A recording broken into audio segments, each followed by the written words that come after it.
दोस्तों आपने येलो सी, ब्लैक सी, रेड सी ये सब नाम तो सुना ही होगा, लेकिन क्या आपको पता है कि इनको लोग येलो सी, रेड सी या ब्लैक सी, काला समुद्र, पीला समुद्र या फिर नीला समुद्र, जो कोई भी इनके नाम है, ये नाम से क्यों लोग पहचानते हैं? आखिर इनके नाम के पीछे की वजह कौन सी है और इस नाम से ये मशहूर कैसे हुए? आज के वीडियो में दोस्तों मैं आपको पूरा डिटेल दूंगा काफी शिद्दत के साथ कि आखिर इन सबके नाम कैसे पड़े और इन्हें इन्हीं नामों से क्यों पुकारा जाता है और इनके पीछे इनके कलर की सच्चाई क्या है, क्या वाकई में इनके कलर ऐसे ही है?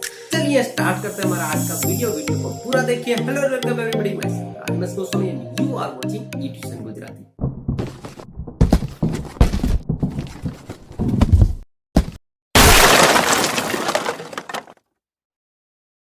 तो सबसे पहले बात करते हैं पीले समुद्र की। दोस्तों येलो सी यानी कि पीला समुद्र चीन और कोरिया के बीच में आया हुआ है। अभी ये चीन और कोरिया के बीच में जो समुद्र है उसे सारी दुनिया येलो सी यानी कि पीला समुद्र के नाम से जानती है। इसके पीछे कौन सी वजह है भाई?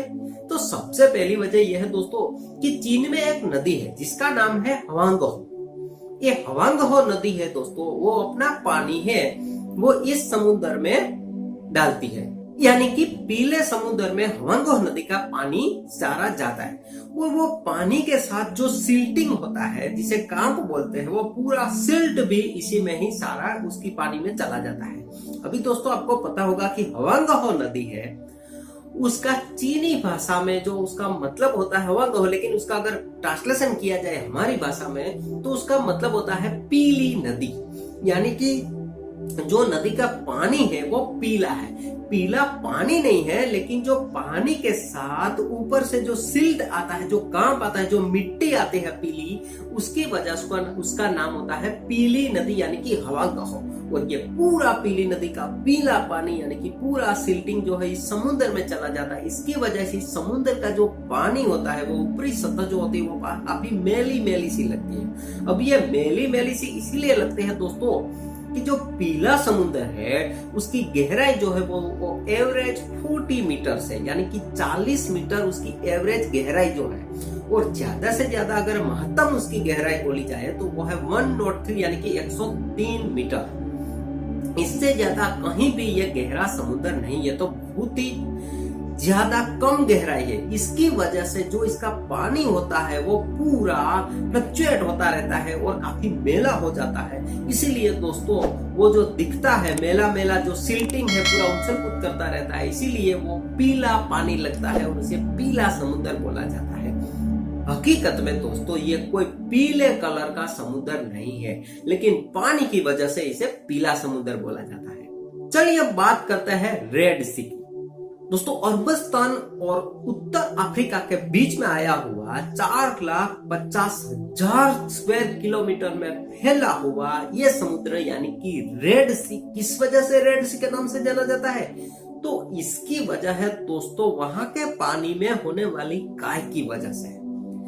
एक्चुअली होता यह है दोस्तों कि ये जो रेड सी है वो और भूमध्य जो सागर है, भूमध्य समुद्र के बीच में एक कैनाल आती है, उसे सुएज कैनाल बोलते हैं। ये सुएज कैनाल ने रेड सी को भूमध्य यानी कि मेडिटेरियन सी के साथ ज्वाइंट कर दिया है। पहले ये दोनों अलग थे। इस समुद्र की एवरेज जो गहराई है वो है 460 यानी कि 460 मीटर, यानी कि 460 मीटर गहरा है दोस्तों। और सबसे बड़ी बात यह है दोस्तों कि ये जो रेड सी है हमारा, वो रेड सी का ज्यादातर जो पानी है वो एकदम सोल्टी वाटर है, खारा पानी है।